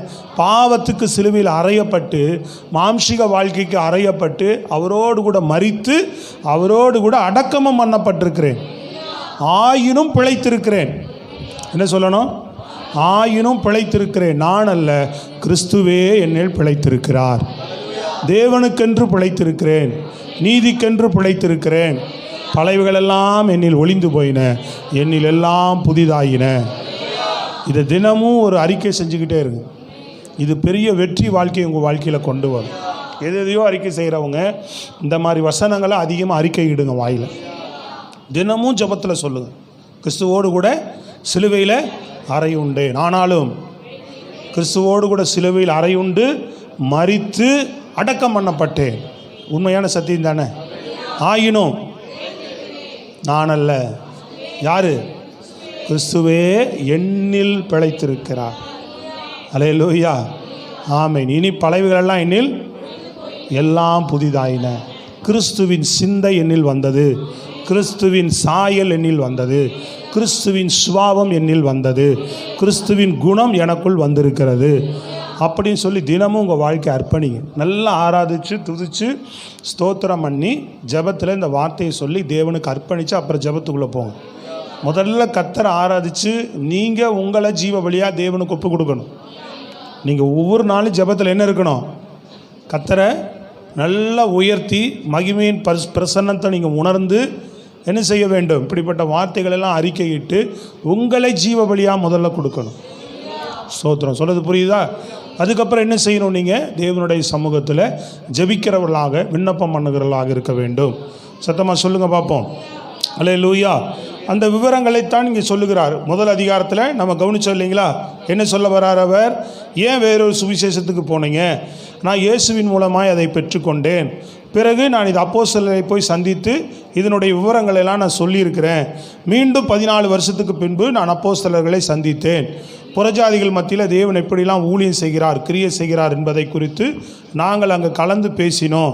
பேதுரு கூட ஒரு இடத்துல இதில் தடுமாறியும் போது அவரை கூட நான் இதை உணர்த்தி இருக்கிறேன் அப்படின்னு 1-2 அதிகாரத்தில் சொல்லுகிறார். 3ஆம் அதிகாரத்தில் தொடர்ந்து அதை ஏதான் இதனுடைய விளக்கங்களை ஏன் அப்படின்னு இன்னும் விளக்கமாக அவர் சொல்ல வருகிறார். 3ஆம் அதிகாரத்தில் புத்தி இல்லாத கலாத்தியரே, நீங்கள் சத்தியத்திற்கு கீழ்ப்படியாமற் போகத்தக்கதாக உங்களை மயக்கினவன் யார்? இயேசு கிறிஸ்து சிலுவையில் அறையப்பட்டவராக உங்கள் கண்களுக்கு முன் பிரத்யட்சமாய் உங்களுக்குள்ளே வெளிப்படுத்தப்பட்டிருந்தாரே, ஒன்றை மாத்திரம் உங்களிடத்தில் அறிய விரும்புகிறேன். நியாயப்பிரமாணத்தின் கிரியைகளினாலேயா, விசுவாச கேள்வி எதினாலே ஆவியை பெற்றீர்கள்? எதினாலப்பா நீங்க பரிசுத்த ஆவியை பெற்றீங்கன்னு கேட்கிறார். நியாயப்பிரமாணத்தின் கேள்வியினால அபிஷேகம் பெற்றீங்களா, பரிசுத்தாவின் வல்லமை பெற்றீங்களா, விசுவாசத்தினால பெற்றீங்களா அப்படின்னு கேட்கிறார். எதனால அவங்க எல்லாம் பெற்றாங்க? விசுவாசத்தினால தான் பெற்றாங்க. அதனால சொல்றார், புத்தி இல்லாத கலாத்தியரே, சத்தியத்திற்கு கீழ்ப்படியாமல் போக உங்களை மயக்கினவன் யார் அப்படின்றார். 3ல் சொல்லுகிறார், ஆவியில ஆரம்பம் பண்ணின நீங்கள் இப்பொழுது மாம்சத்தில் முடிவு பெற போகிறீர்களோ, நீங்கள் இத்தனை புத்தியினரா அப்படின்னு கேட்கிறார். ஆவிக்குரிய வாழ்க்கையில் ஆரம்பம் பண்ணிட்டு எதில் போய் முடியக்கூடாது? நம்ம ஒரு நாளும் மாம்சீக வாழ்க்கையில் போய் முடியக்கூடாது. இல்லை இது இப்படியும் போகலாம், இது இப்படி செய்யலாம், அப்படி செய்யலாம், அவங்க சொல்கிறாங்க இவங்க சொல்கிறாங்கன்ட்டு ஆவிக்குரிய வாழ்க்கையை விட்டு மாம்சீகத்துக்குரிய வாழ்க்கையில் ஒரு நாள் திரும்பக்கூடாது. அதுக்குரிய விளக்கங்களை தான் ஏன்பா இப்படி ஆணைங்க அப்படின்னு சொல்லிட்டு தான் சொல்றாரு. 6வது வசனத்துல சொல்றாரு, அப்படியே ஆபிரகாம் தேவனை விசுவாசித்தான். நல்லா சொல். ஆபிரகாம் என்ன செய்தார்? தேவனை விசுவாசித்தான், அவனுக்கு நீதியாக எண்ணப்பட்டது. ஆகையால் விசுவாச மார்க்கத்தார் எவர்களோ அவர்களே ஆபிரகாமின் பிள்ளைகள் என்று அறிவீர்களா. இங்க 12ல சொல்கிறார், நியாயப்பிரமாணமோ விசுவாசத்துக்குரியதல்ல, அவைகளை செய்கிற மனுஷனே அவைகளால் பிழைப்பான். மரத்திலே தூக்கப்பட்ட எவனும் சபிக்கப்பட்டவன் என்று எழுதியிருக்கிறபடி கிறிஸ்து நமக்காக சாபமாகி நியாயப்பிரமாணத்தின் சாபத்திற்கு நம்மை நீக்கலாக்கி மீட்டு கொண்டார். அல்லேலூயா. அப்ப விசுவாச பிரமாணமும் விசுவாசத்துக்குரியதல்ல, அவைகளை செய்கிற மனுஷன்தான் அவைகளால் பிழைக்க முடியும். அப்போ கிறிஸ்துவை பற்றி நல்லா அங்கே விளக்கமாக அவர்களுக்கு சொல்கிறார். எப்போ? ஆபிரகாம் விசுவாசத்தினால தான் நீதிமானாக்கப்பட்டார். அப்போ விசுவாசம்தான் என்ன? ஆகையால் விசுவாச மார்க்கத்தார்கள் எவர்களோ அவர்களும் யாருடைய பிள்ளைகளாக இருக்கிறாங்க? ஆபிரகாமுடைய பிள்ளைகளாக இருக்கிறாங்க. ஆனால் எல்லாரும் சொல்கிறார் இல்லையா, ஆண்டவர் துவக்கத்திலேயே அவனுக்கு அந்த வாக்குத்தத்தத்தை கொடுத்துருக்கிறார். இருக்கா இல்லையாங்க? உன் மூலமாய் அநேக ஜாதிகளை, எல்லா ஜனங்களையும் உனக்கு நான் தகப்பனாக ஏற்படுத்துவேன் அப்படின்னு. அவன் விசுவாசிக்கிறவர்களும் ஆபிரகாமுடைய பிள்ளைகளாக மாறுறாங்க. நியாயப்பிரமாணத்தை கைகொள்ளுகிறவர்கள் அதனால் என்ன செய்ய முடியும்? பிழைக்க முடியும். ஆனால் விசுவாசத்தினால தான் நீதிமான் என்ன செய்ய முடியும்? பிழைக்க முடியும் என்றதை மறுபடியும் சொல்றார். மரத்திலே தூக்கப்பட்ட எவனோ என்று எழுதியிருக்கிறபடி கிறிஸ்து நமக்காக சாபமாகி நியாயப்பிரமாணத்தின் சாபத்திற்கு நம்மை நீங்களாக்கி மீட்டு ஆபிரகாமுக்கு உண்டான ஆசீர்வாதம் கிறிஸ்து இயேசுவினால் புறஜாதிகளுக்கு வரும்படியாகவும் ஆவியை குறித்து சொல்லப்பட்ட வாக்குத்தத்தத்தை நாம் விசுவாசத்தினாலே பெரும்படியாகவும் இப்படி ஆயிற்று. அல்லேலூயா. அப்போ நியாயப்பிரமாணத்தின் சாபத்துக்கு இயேசு மரித்தார். அதனால புறஜாதி ஆபிரகாமுடைய வாக்குத்தத்தங்கள், ஆபிரகாமுடைய ஆசீர்வாதங்கள் யாருக்கு வருது? சொல்லுங்க, யாருக்கு வருது? விசுவாசத்தின் மூலமாக தான் வருதுன்றார். ஆபிரகாம் எப்படி விசுவாசத்தினாலே நீதிமானாக்கப்பட்டானோ அது தொடர்ந்து நான் உங்களுக்கு சொல்லுகிறேன், கவனிச்சுட்டே வாங்க. அதே போல் இயேசு கிறிஸ்து நியாயப்பிரமாணத்துக்கு முடிவாக இருந்து நியாயப்பிரமாண சாபத்துக்கு மரிச்சார். அப்போது புறஜாதிகளுக்கு என்ன வருது இந்த விசுவாசத்தின் மூலமாக? ஆபிரகாமின் பிள்ளை என்றார். விசுவாசிக்கிறவங்களாம் யாருடைய பிள்ளை? ஆபிரகாமின் பிள்ளை மாத்திரமல்ல, ஆபிரகாமுக்கு கர்த்தர் என்ன ஆசீர்வாதங்களை பிளஸ்ஸிங்கை வச்சுருந்தாரோ, என்னெல்லாம் வாக்கு தத்தங்களை வச்சுருந்தா அதெல்லாம் நமக்கும் உண்டுன்றார். சொல்றது புரியுதுங்களா? அதை குறித்து விவரமா இன்னும் கீழே சொல்றாரு பாருங்க 16ல். ஆபிரகாமுக்கும் அவனுடைய சந்ததிக்கும் வாக்குத்தத்தங்கள் பண்ணப்பட்டன.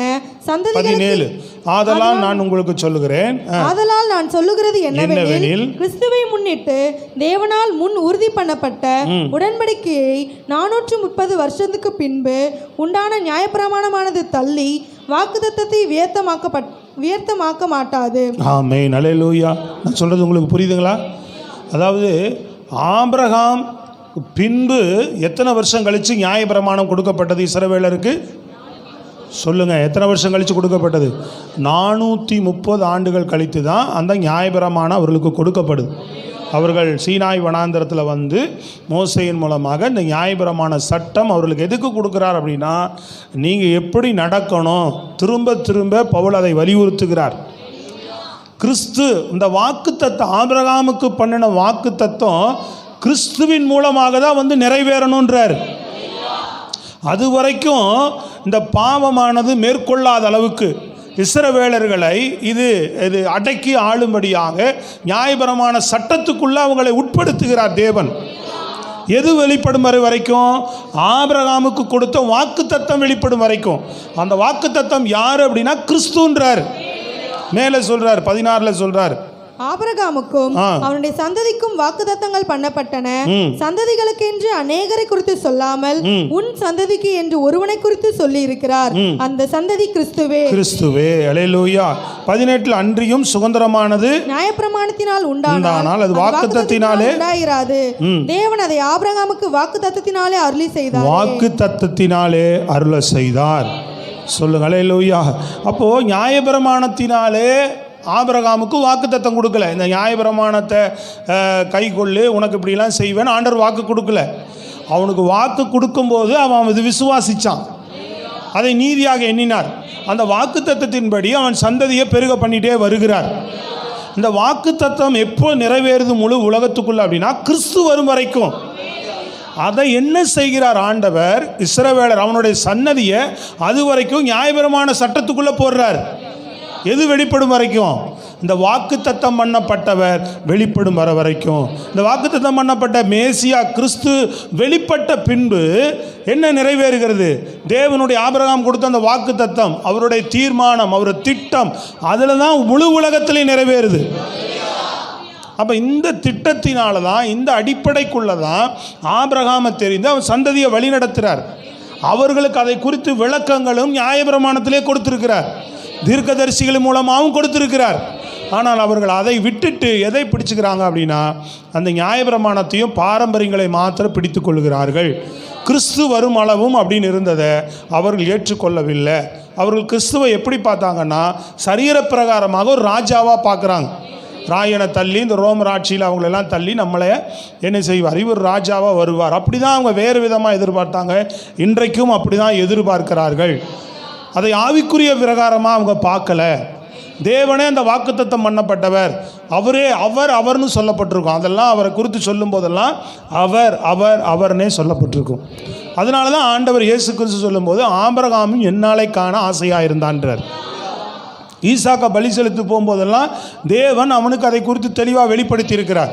மோசே அந்த சீனாய் மலையில் பேசும்போதும் மோசேக்கும் அதை தெளிவாக சொல்லியிருக்கிறார். இஸ்ரவேல் ஜனங்கள் அந்த அக்கினியை பார்க்க பயந்ததினால அவர்கள் சொல்லுவது கரெக்டு தான் அப்படின்னு சொல்லிட்டு என்ன செய்கிறாரு? நான் உன்னை போல ஒரு தீர்க்கதரிசி அவர்கள் நடுவில் எழுப்புவேன் அப்படின்னு மோசேக்கே சொல்லிட்டார். அவர் வரும்போது அவருக்கு நீங்கள் செவி கொடுங்கன்னு சொன்னார். தேவன் எனக்கு சொல்லியிருக்கிறார், நீங்கள் அவர் வரும்போது அவருக்கு செவி கொடுங்க அப்படின்னார். நல்ல கரங்களை உயர்த்தி சொல்லுங்க பார்ப்போம். சத்தம் அல்லேலூயா. சரி, அப்போ கவனிங்க, இதை குறித்துதான விளக்கங்களை தான் இவர் இங்கே என்ன செய்கிறார்? தொடர்ந்து சொல்லுகிறார். பாருங்கள், கீழே வாசிங்க பார்ப்போம். 22 அப்படி இராதபடியால் இயேசு கிறிஸ்துவை பற்றும் விசுவாசத்தினாலே பலிக்கிற வாக்குத்தத்தம் விசுவாசம் உள்ளவர்களுக்கு அளிக்கப்படும்படி வேதம் எல்லாரையும் ஏகமாய் பாவத்தின் கீழ் அடைத்து போட்டது. ஆமென், அல்லேலூயா. மேல 21 அப்படியானால் நியாயப்பிரமாணம் தேவனுடைய வாக்குத்தத்தங்களுக்கு விரோதமா? அல்லவே, உயிரை கொடுக்கத்தக்க நியாயப்பிரமாணம் அளிக்கப்பட்டிருந்ததனால் நீதியானது நியாயப்பிரமாணத்தினால் உண்டாயிருக்குமோ? அப்படி இராதபடினால் இயேசு கிறிஸ்துவை பற்றும் பலிக்கும் வாக்கு தத்தம் விசுவாசம் உள்ளவர்களுக்கும் அளிக்கப்படும்படி வேதம் எல்லோரையும் ஏகமாய் பாவத்தின் கீழ் அடைத்து போட்டது. அதனால் விசுவாசம் வருகிறதற்கு முன்னே வெளிப்பட போகிற விசுவாசத்திற்கு ஏதுவாக நாம் அடைக்கப்பட்டவர்களாய் நியாயப்பிரமாணத்தின் கீழ் காவல் பட்டிருந்தோம். சத்தமாக சொல்லுங்க. இவ்விதமாக நாம் விசுவாசத்தினாலே நீதிமான்களாக்கப்படுகிறது. நியாயப்பிரமாணம் நம்மை கிறிஸ்துவனிடத்தில் வழி நடத்துகிற எப்படி இருக்கிறது? உபாத்தியமாய் இருக்கிறது.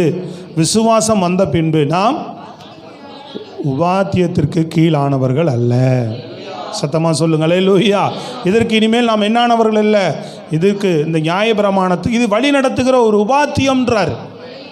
சொல்கிறது புரியுதுங்களா? நியாயப்பிரமாணம் கிறிஸ்துவத்தில் நம்ம வழி நடத்தக்கூடிய ஒரு உபாத்தியமாக இருந்தது. அப்போ இயேசு வரும் வரைக்கும் தான் அந்த நியாயப்பிரமாணத்திற்குள்ளே அவர்களை கர்த்தர் அடைத்தார் அப்படின்றார். கவனிக்கிறீங்களான்னு? சத்தமாக எல்லாரும் கரங்களை உயர்த்தி ஸ்தோத்திரம், பிரைஸ் தி லார்ட்.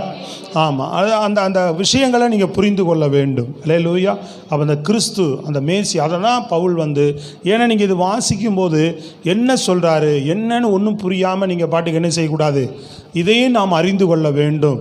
ஏசு இதுங்க அதை பற்றி நமக்கு என்ன அப்படின்ற மாதிரி நம்ம இருக்கக்கூடாது. சொல்கிறது புரியுதுங்களா? நியாயப்பிரமாணம் என்ன, இஸ்ரவேல் எதை பின்பற்றினார்கள், எப்படி பின்பற்றினார்கள், தேவன் அதை குறித்து என்ன சொல்லியிருந்தார், அதை என்ன செய்தார் அப்படின்றத நம்ம பழைய ஏற்பாட்டிலையும் புதிய ஏற்பாட்டு மூலமாகவும் தெளிவாய் அறிந்து கொண்டு சத்தியத்தில் வளருவது நமக்கு நல்லது. நல்ல கரங்களை உயர்த்தி சத்தமாக சொல்லுங்கப்பா, அல்லேலூயா. அதனால் ஏதோ நியாயப்பிரமாணம் என்ன ஏது அப்படின்னு புரியாமல் படிச்சுக்கிட்டு பைபிளை அப்படியே அந்த இந்த பகுதிகளெல்லாம் தள்ளி விட்டுட்டு போயிடாதீங்க. நமக்கு நிருபங்கள் தான் ரொம்ப ரொம்ப முக்கியமானது. புதிய ஏற்பாட்டு புஸ்தகத்தில் இன்றைக்கு எல்லாமே அறிந்து கொள்ள வேண்டும். எது ரொம்ப நமக்கு முக்கியம்? நிருபங்கள் ரொம்ப ரொம்ப முக்கியம். நீங்கள் ஆவிக்குரிய வாழ்க்கையில் வளருவதற்கு நிருபங்கள் தான். சபையின் ஒழுங்கை அறிந்து கொள்வதற்கு, கிறிஸ்துவை சரியாய் புரிந்து கொள்வதற்கு, கிறிஸ்துவை சரியாய் பின்பற்றுவதற்கு நிருபங்கள் ரொம்ப ரொம்ப அவசியமானது. சத்தமாக சொல்லுங்கள் பார்ப்போம். ஆமீன். அதை தொடர்ந்து சொல்லிட்டு ரொம்ப அழகாக 29 முடிக்கிறார் பாருங்கள். நீங்கள் கிறிஸ்துவின் உடையவர்களானால் ஆபிரகாமின் சந்ததியாராயும் வாக்குத்தத்தத்தின்படியே சுதந்திரராயும் இருக்கிறீர்கள். ஆமென், அல்லேலூயா. நீங்கள் கிறிஸ்துவர்களுடையானால், இப்போ நாம் உடையவர்களாக இருப்பதனால நாம் என்னவா மாறி இருக்கிறோம்? சொல்லுங்க, புரியுதா உங்களுக்கு? யாரா மாறி இருக்கிறோம்?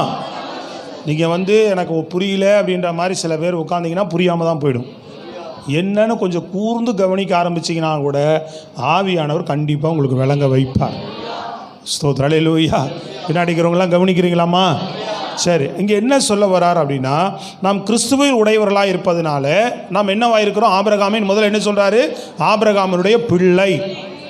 இப்போ ஆபிரகாம் மூலமாக நமக்கு அவர் கொடுத்த ஆசீர்வாதங்கள் வாக்குத்தத்தங்கள் புறஜாதிகளுக்கு நாம் வந்திருக்கிறது. இப்போ நாம் என்னவாக இருக்கிறோம்? ஆபிரகாமினுடைய சுதந்திரமாக இருக்கிறோன்றார். சுதந்திரம்னா என்னது? உரிமை, பிள்ளைகள். அல்லேலூயா. ஆபிரகாமினுடைய பிள்ளைகளாக, சுதந்திரவாளிகளாக நாம் மாறி இருக்கிறோம். அப்போ ஆபிரகாமினுடைய பிள்ளைகள், ஆபிரகாமினுடைய சந்ததிகள்லாம் தேவனுடைய பிள்ளைகள். நான் உங்களுக்கு பிதாவாக இருப்பேன், நீர் எங்களுக்கு குமாரனும் குமாரத்திகளுமாக இருப்பீர்கள் என்று கர்த்தர் சொல்லியிருக்கிறார். சொல்லுங்களேன் நல்லா தான் சத்தமாக. அதனால தான் நம்ம தேவனை அப்பா பிதாவே என்ன செய்ய முடிகிறது? கூப்பிட முடிகிறது. அதை குறித்து தான் 4 தொடர்ந்து சொல்லுகிறார். பின்னும் நான் சொல்லுகிறது என்னவெனில், சுதந்திரவாளியானவன் எல்லாவற்றுக்கும் எஜமானனாக இருக்கிறான். அவன் சிறுபிள்ளையாக இருக்கும் காலமரவும் அவனுக்கு அடிமையானவனுக்கும் வித்தியாசமே இல்லை. தகப்பன் குறித்த காலத்தும் வரைக்கும் அவன் வீட்டு விசாரணைக்காரனுக்கும், அப்படியே நாமும் சிறுபிள்ளைகளாக இருந்த காலத்தில் இவ்வுலகத்தின் வழிபாடுகளுக்கு அடிமைப்பட்டவர்களாக இருந்தோம். நாம் புத்திர சுவிகாரம் உடையும்படி நியாயப்பிரமாணத்துக்கு மீட்டு கொள்ளத்தக்கதாக காலம் நிறைவேறும் போது சிறுநிடத்தில் பிறந்தவரும் நியாயப்பிரமாணத்துக்கு கீழானுமாய குமாரனை தேவன் அனுப்பினார். மேலும் நீங்கள் புத்திரராய் இருக்கிறபடியால் அப்பா பிதாவே என்று கூப்பிடத்தக்க தேவன் தமது குமாரனுடைய ஆவியை உங்களில் இருதயங்களிலே அனுப்பினார். அல்லேலூயா. இப்போ நாம் யாராக இருக்கிறோம் அப்படின்னு சொல்கிறாரு? சுதந்திரவாளிகள் அப்படின்னு கொண்டு வரார். அப்படியே சொல்லிட்டு என்ன வர்றாரு? ஏன்பா நியாயப்பிரமாணத்துக்கு போகிறீங்க? முதல் அதிகாரத்தில் சொல்கிறார், நான் எப்படி நியாயப்பிரமாணத்தில் பக்தியாக இருந்தேன், இது நான் ஒரு மனுஷன்கிட்ட தேவன்கிட்ட பெற்றுக்கொண்டேன் அப்படின்னு சொல்லிட்டு நியாயப்பிரமாணத்தினுடைய காரியம் என்ன, நான் எப்படி ஊழியத்தை பெற்றுக்கொண்டேன், எப்படி ஊழியம் செய்தேன் அப்படின்னு சொல்லி 3ஆம் அதிகாரத்தில் என்ன செய்கிறார்? நியாயப்பிரமாணத்தினால் அல்ல, ஆபிரகாமுடைய விசுவாசம் முதல்ல, அப்புறம் தான் நியாயப்பிரமாணம் 430 வருஷத்துக்கு அப்புறம் வந்ததுப்பா. நம்ம புறஜாதிகாரும் என்ன செய்கிறாங்க? புறஜாதிகளுக்கும் ஆபிரகாமை தேவனை விசுவாசிக்கிறவர்களுக்கு ஆபிரகாமின் குமாரராக மாறுகிறார்கள். அல்லேலூயா. வாக்குத்தத்தங்க ஆசீர்வாதங்களும் அவர்களுக்கு நமக்கு வருகிறது. இப்போ பழைய ஏற்பாட்டில் இருக்கிற வாக்குத்தத்தங்கள் ஆசீர்வாதங்களும் நம்ம உரிமையாக்கி கொள்ளுகிறோமா? என்னங்க பேபேன்னு முழிக்கிறீங்களே? பழைய ஏற்பாட்டில் இருக்கிற வாக்குத்தத்தங்கள் நம்ம படிக்க பார்க்குறோமா இல்லையா? நமக்கு உண்டா இல்லையா? என்னம்மா அப்படி ஒரு மாதிரியா உட்காந்துருக்குறீங்க? சந்தேகமா? எல்லா வாக்குத்தத்தங்களும் கிறிஸ்து இயேசுக்குள் நமக்கு எப்படி இருக்குது? வேதத்தில் இருக்கிற எல்லா ஆசீர்வாதங்களும் நமக்கு எப்படி இருக்குது? ஆமென்ட்டு ஆமேன் என்று இருக்குது. நீங்கள் உரிமையாக்கி கொள்ள வேண்டும். ஜபத்தின் மூலமாக எனக்கு உரிமை உண்டுன்னு வேதம் சொல்லுது. நீங்கள் விசுவாசத்தினால தான் பெற்றுக்கொள்ள முடியும்னு சொல்கிறாரு. நீ விசுவாசிக்காம யாராவது கொடுப்பாங்க கையிலேயே அப்படின்னா இல்லை. ரட்சிப்பு நீ விசுவாசிக்கணும். ரட்சிப்பு உனக்கு அறிவிக்கப்படுகிறது. இதை நீ என்ன செய்யணும்னா, கிரிகள்லாம் இதுக்கு ஒன்றும் செய்ய வேண்டாமா? இதுக்கு தலையிலமாக நான் நிற்கணுமாங்க? ரட்சிப்பு பெற்றுக்கொள்ள போய் நான் என்ன பண்ணணுங்க? தலையிலாக நிற்கணுமா? அப்போ தொப்பை குறைக்கிறதுக்கு என்ன பண்ணு? காலை மேலே தூக்கு, தலையிலாக நில்லு, உடம்பை ட்ரெம்மாக வச்சுக்கிறதுக்கு இப்படி நில்லு, அப்படி நில்லுன்றாங்கல்ல. சொல்லுங்கள். ஏதாவது வியாதி வந்துடுச்சுன்னா என்ன பண்ணுறாங்க? போய் ஏதாவது செய்யன்னு பயிற்சி கொடுக்குறாங்க. ஏதாவது ஒரு காரியத்தை செய்கிறதுக்கு ஏதோ ஒரு பயிற்சி. வெளியில் பார்த்தீங்கன்னா ஏதாவது ஒரு விஷயத்துக்கு நிறைய சடங்கு சொல்லி கொடுக்குறான். நீ போய் இத்தனை 40 நாளைக்கு இப்படி விரதம் இரு, இதை சுற்றி வா, அதை சுற்றி வா, அதை பண்ணு, இதை பண்ணு, அப்படின்னு நிறைய காரியங்களை சொல்லி கொடுக்குறாங்க. சொல்கிறது புரியுதாங்க? அவ்வளோ காரியங்களை வெளியில் நிறைய சடங்குகள் சொல்லி கொடுக்கப்படும். இதை கட்டு, இது எத்தனை நாள் செய், இது எத்தனை நாள் பண்ணுன்னு சொல்லி கொடுக்குறாங்க.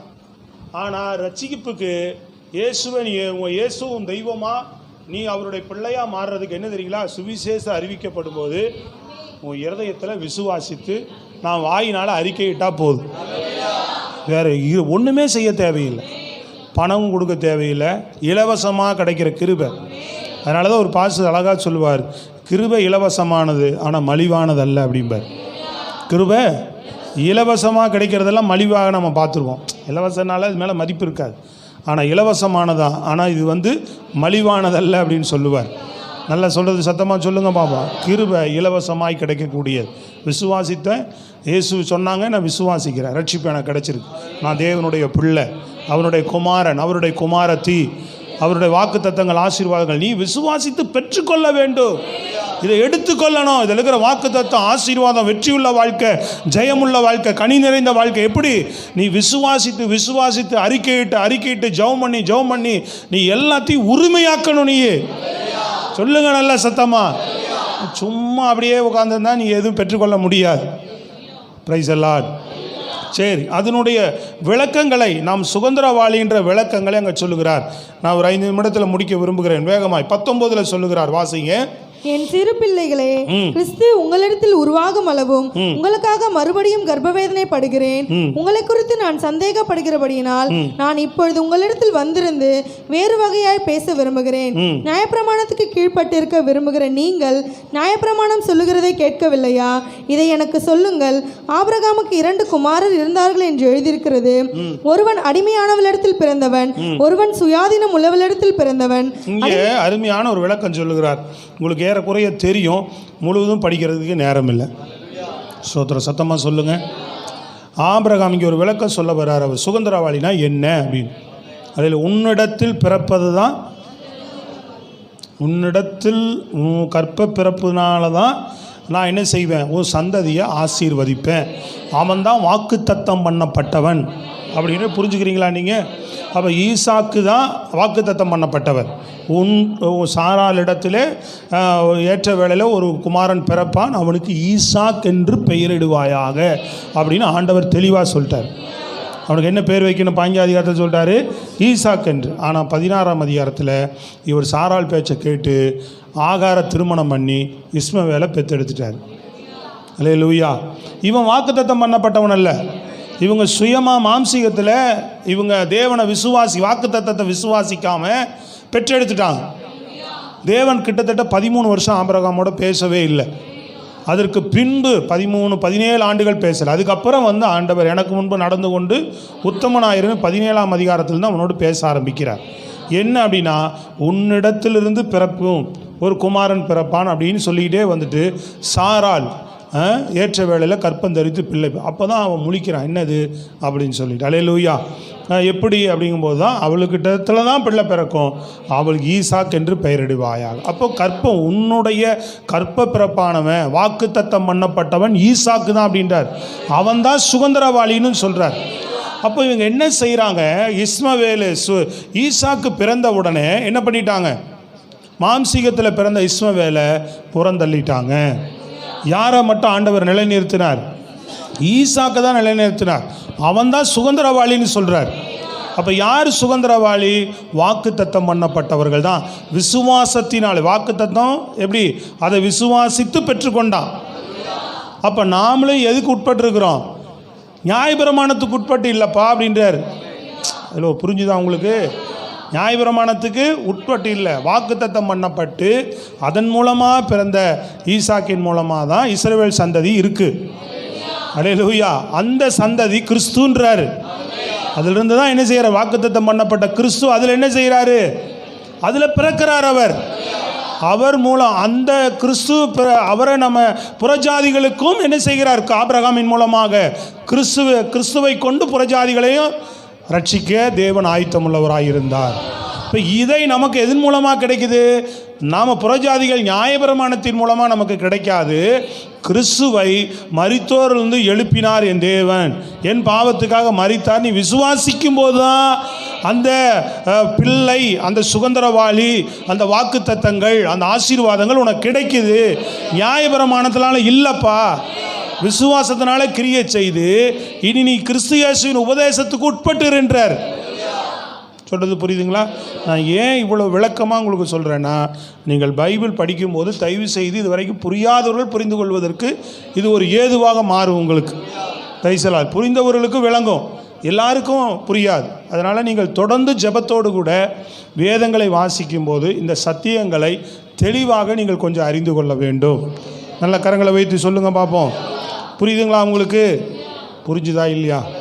சரி, இதனுடைய விளக்கத்தை தான் இங்கே தொடர்ந்து அவர் முழு அதிகாரமும் சொல்கிறார். 4வது அதிகாரத்தில் 5ஆம் அதிகாரத்திலையும் அதனுடைய விளக்கங்களையே தான் அவர் தொடர்ந்து சொல்லுகிறார். இங்கே முடிக்கும்போது 16ஆம் வசனத்திலிருந்து 25வது வசனம் வரைக்கும் ஒரு காரியத்தை சொல்லுகிறார். என்ன சொல்கிறார்?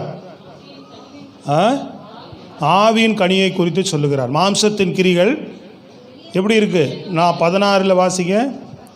பின்னும் நான் சொல்லுகிறது என்னவென்றால், ஆவிக்கேற்றபடி நடந்து கொள்ளுங்கள், அப்பொழுது மாம்ச இச்சையை நிறைவேற்றாதிருப்பீர்கள். ஆமென். போதும், ஆவிக்கேற்றபடி நடந்து கொள்ளுங்க அப்படின்றார்.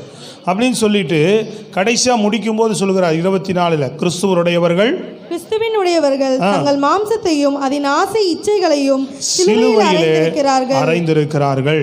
நான் ஆவியிலே பிழைத்திருக்கிறதுனால் ஆவிக்கேற்றபடி நடக்கவும் கடவோம் அப்படின்றார். அல்லேலூயா. அதனால் கிறிஸ்து உடையவர்கள் என்ன செய்யணும்? ஆவிக்கேற்றபடி நடந்து கொள்ளுங்க. மாம்சத்தின் கிரிகளை சிலுவையில் ஆணி அறைஞ்சிருக்கிறோம், மாம்சத்துக்குபடி நடக்காதீங்க, மாம்சத்தின் கிரிகளெல்லாம் வெளியங்கரமாக இருக்கிறது அப்படின்ட்டு. ஆவியின் கனிகளெல்லாம் என்ன? அன்பு, சந்தோஷம், சமாதானம், இச்சையடக்கம், சகிப்புத்தன்மை சொன்ன இல்லைங்களா? இவைகள் தான். இவைகளுக்கு நீங்கள் உட்பட்டு இருங்க அப்படின்றார். சொல்லுங்கள், நல்ல கரங்களை உயர்த்தி சத்தமாக அல்லேலூயா.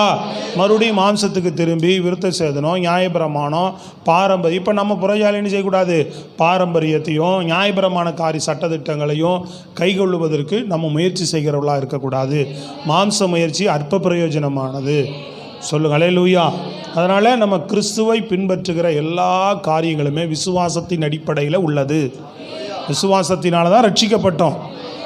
தேவனுடைய குமாரனாக இருக்கிறோம், ஆபிரகாமுடைய குமாரனாக இருக்கிறோம், வாக்குத்தத்தம் பண்ணப்பட்ட பிள்ளைகளாக சுதந்திரவாளிகளாக இருக்கிறோம்.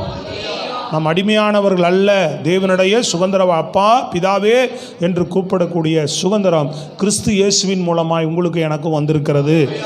ஆபிரகாமுடைய வாக்குத்தத்தங்கள் ஆசீர்வாதங்கள் உங்களுக்கு எனக்கு வந்திருக்கிறது. அல்லேலூயா. இதே விசுவாசத்தின் மூலமாகவே விசுவாசத்துக்குள்ளேயே உட்பட்டிருந்து கிறிஸ்துவின் விசுவாச பிரமாணத்தை ஜெபத்தோடு சரியாய் கைக்கொண்டு ஆவியில் நடந்து கொள்ளுங்கள். அப்படி தான் முடிக்கிறார். எப்படி நடந்து கொள்ளுங்க இனிமேல், இதுதான் முக்கியம். இப்போ போய் நீ மறுபடியும் விருத்த சேதனம் மாம்சத்துக்கு திரும்பாத.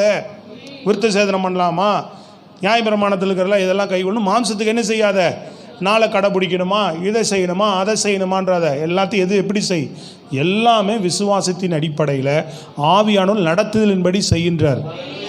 சொல்லுங்களே லூயா. அதனால் மாம்சம் மனசும் சொல்கிறதெல்லாம் நம்ம கேட்கக்கூடாது. எப்போவுமே ஜெபத்தில் வைத்து தேவனுடைய சமூகத்தில் காத்திருந்து ஒரு விஷயங்கள் ஆண்டவருடைய வார்த்தையினாலே ஆவியின்படி விசுவாசத்தினாலே கிரிகளை நாம் நடப்பிக்க வேண்டும். விசுவாச வாழ்க்கை ஜெபித்தோம், விசுவாசமாக இருக்கணும். கர்த்தர் சமூகத்தில் இந்த காரியத்தை ஜெபிச்சிருக்கிறேன், கர்த்தர் என்ன செய்வார் எனக்கு செய்வார் அப்படின்னு விசுவாசத்தோடு போய் ஜெபிக்கணும். அல்லேலூயா. என்னோட விசுவாசத்தோடு கேட்கும்போது நீங்கள் பெற்றுக்கொள்வீர்கள் ஆண்டவர் சொல்லியிருக்கிறார். எல்லா காரியத்திலும் உங்களுக்கு அடிப்படை என்னவா இருக்கணும், விசுவாசம் விசுவாசம் விசுவாசம். விசுவாசத்துக்குள்ளிருந்து எதன்படி நடந்து கொள்ளணும் சொல்லுங்கள், எதில் நடந்து கொள்ளணும், ஆவியின்படி, மாம்சத்தின்படி நடக்கக்கூடாது. மாம்சத்தை எதில் வச்சிருக்கிறேன்னா சிலுவையில் அது மறிச்சிருச்சு, நான் கிறிஸ்துவுக்குள்ளே பிழைச்சிருக்கிறேன் அப்படி என்று எண்ணிக்கொள்ளுங்க, அப்படி நினச்சி வாழுங்க அப்படின்னு சொல்லிட்டு கடைசியாக ஒரு அருமையான வசனம் 14 சொல்கிறாரு. கடைசி வார்த்தை படிங்க. அவரால் உலகம் எனக்குள்ளே சிலுவையிலே அறையுண்டிருக்கிறது, நானும் உலகத்துக்கு சிலுவையிலே அறையுண்டிருக்கிறேன். சத்தமாக சொல்லுங்க. அவரால் உலகம் எனக்குள் சிலுவையில் அறையுண்டிருக்கிறது, நானும் உலகத்திற்கு சிலுவையிலே அறையுண்டு. எல்லாம் உலகத்துக்கெல்லாம் மறிச்சிட்டேன்றார், மாம்சத்துக்கெல்லாம் மறிச்சாச்சுன்றார். கிறிஸ்துவுக்குள்ள தான் நான் விசுவாசத்தினால பிழைச்சிருக்கிறேன். இது என்ன புரியாது நமக்கு, என்ன என்ன என்ன நீங்கள் யோசிச்சிங்கன்னா உங்களுக்கு விளங்காது. இது சொல்கிறது புரியுதுங்களா? Price the Lord. ஆஃப் பண்ணியிருப்பா, கை காமிச்சா புரியல. ஸ்தோத்திரம். புரியுதுங்களா உங்களுக்கு? அல்லேலூயா.